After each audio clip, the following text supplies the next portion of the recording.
Another great rocket that could have debatably gone down in history as one of the greatest and well-known rockets of all time was the Energia. I briefly talked about it in part 1, but here's a more in-depth video. Energia originally started as a heavy lift launcher to replace the flawed N-1 moon rocket. This allowed engineers to reuse facilities that were otherwise useless. Getting into the rocket itself, Energia's core stage used 4 RD-0120 engines. They were fueled by liquid hydrogen and liquid oxygen and produced 5,800 kilonewtons of force. But this was not nearly enough to lift the 2.4 million kilogram rocket.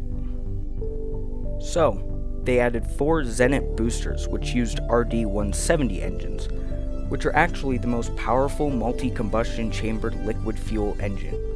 These engines used RP-1, or refined petroleum 1, instead of the usual hydrogen as fuel, and could equate to 29,000 kilonewtons of force. Energia was specifically designed for Buran, meaning that all payloads had to be mounted to the side of the rocket. This was best portrayed by the first of its only 2 launches, in which it was planned to take the Peleus spacecraft to orbit, but due to a failure to perform the final orbital insertion, it re-entered over the Pacific Ocean. However, Energia itself functioned perfectly.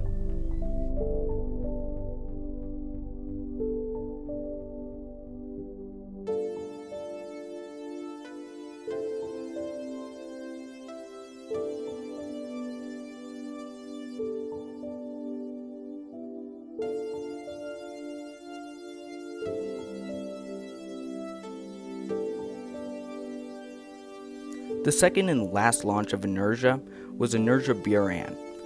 The launch went perfectly, with both Energia and Buran doing exactly what was planned. The discontinuation of the Buran program dragged Energia down with it. However, the Zenit boosters were still in use after the fall, but that was about it. Until 2016. This is when Russia announced a new heavy lift launcher. It would use parts of the Energia, creating sort of a Frankenstein's monster, similar to the SLS. This new rocket is called Angara 5, which as of right now has launched twice and is still active.